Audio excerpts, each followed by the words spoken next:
Assalamualaikum warahmatullahi wabarakatuh. Jumpa lagi bersama saya Agustinus Rahmatsyah. Hari ini kita masuk pertemuan kedua 12 ya untuk mata kuliah arsitektur komputer, di mana untuk pertemuan ke-12 ini kita membahas tentang masalah Redundant Instruction Set Arsitektur atau RIS. Pada pertemuan sebelumnya sudah saya pernah bahas ya, jadi untuk pertemuan ke-12 ini sebenarnya melanjutkan daripada pertemuan-pertemuan sebelumnya yang sudah pernah saya bahas, baik itu yang berhubungan dengan CPU maupun yang berhubungan dengan RIS dan CIS.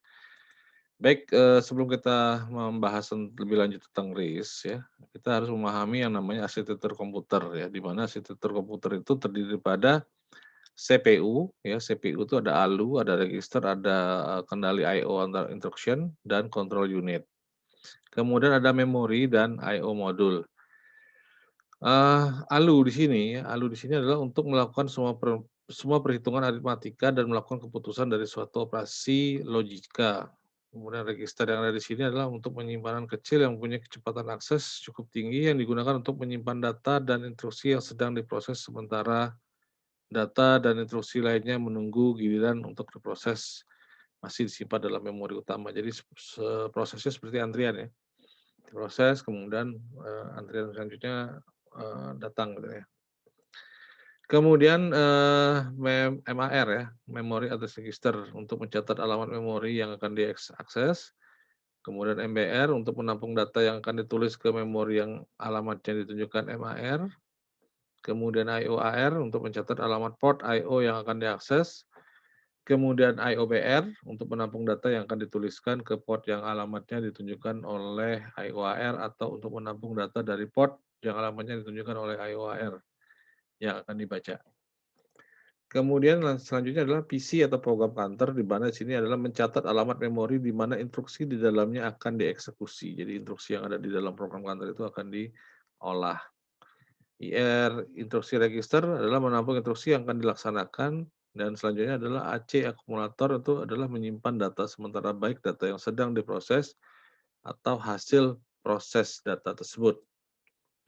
Nah, kalau kita lihat di sini adalah, ada namanya control unit ya. Control unit di sini adalah untuk mengatur dan mengendalikan semua peralatan yang ada dalam suatu komputer.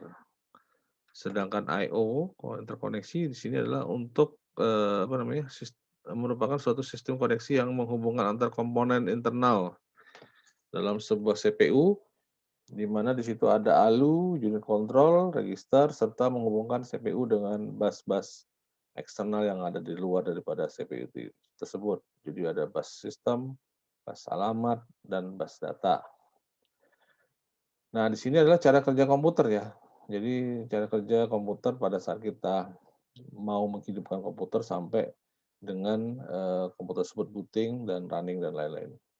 Ada proses start, kemudian di sini ada ROM BIOS, seperti itu RADIS, RAM, cache, kemudian ke CPU, input output. Ya, di sini dia booting terus dia, ya, selalu selalu berputar selanjutnya. Kemudian di sini ada tingkatan bahasa mesin komputer, ada 6 level ya, di mana di sini ada bahasa tingkat tinggi, ada bahasa rakitan, ya bahasa rakitan ini dikerjakan oleh programmer sistem, ya. Kemudian mesin sistem operasi ya, di sini disebut sebuah software sistem operasi dalam level pekerjaan yang dilakukan oleh mesin diimplementasikan secara parsial, ya. Kemudian arsitektur perangkat instruksi, arsitektur mikro, dan logika digital.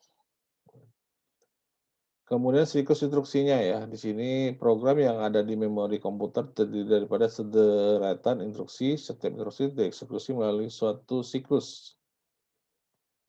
Setiap siklus instruksi terdiri daripada tahapan-tahapannya, ada instruksi fetch, ada mengartikan dekode, ada alamat efektif, baca alamat efektif, kemudian ada proses eksekusi instruksi dengan memilih operasi yang diperlukan. Kemudian terdapat register dalam CPU yang berfungsi mengawasi. PC akan menambah atau suatu hitungan setiap kali CPU membaca instruksi. Kemudian instruksi-instruksi yang dibaca akan dibuat dalam register instruksi atau IR. Kemudian ini adalah sejarah ya, sejarah daripada RIS ya. Itu pertama kali digagaskan oleh John Cooks ya, peneliti daripada IBM Yorktown, New York pada tahun 1974. membuktikan bahwa sekitar 20% instruksi disebut prosesor ternyata menangani sekitar 80% dari keseluruhan kerjanya. Kemudian, menggunakan konsep RISC IBM PC-XT ya pada era 1980-an, ini istilahnya RISC sendiri pertama kali dipopulerkan oleh David Patterson. Dia seorang dosen ya, mengajar di Universitas of California di Berkeley. Kemudian masih sejarahnya ya, sini masih Anda bisa baca sendiri ya, ini panjang sekali ya untuk sejarah tersebut ya. Oke. Kemudian di sini juga ada selain RISC, Design Control Processing Unit yang lain adalah CIS ya, atau Compact Instruction Set Computing yang jika diterjemahkan ke dalam bahasa Indonesia berarti komputasi kumpulan instruksi yang kompleks atau rumit. Ya. Oke, kemudian di sini adalah teknologi RISC relatif sangat baru karena itu saat ini tidak terjadi perdebatan dalam menggunakan CIS atau RISC. Ya. Kemudian pendapat-pendapat yang ada hanya membahas kekurangan-kekurangan pendekatan RISC serta memberikan pemahaman motivasi pendukung daripada RISC tersebut. Oke, kemudian di sini ada tugas pembuatan compiler untuk menghasilkan suatu rangkaian instruksi mesin bagi semua pernyataan HLL atau disebut dengan High Level Language, bahasa pemrograman tingkat tinggi ya. Pekerjaan mengoptimalkan kode yang dihasilkan untuk meminimalkan ukuran kode, mengurangi hitungan eksekusi instruksi, dan meningkatkan pipeline jauh lebih sulit apabila menggunakan yang namanya CIS tadi. Nah, di sini pipeline ini sebenarnya sudah kita bahas sebenarnya di pertemuan sebelumnya ya.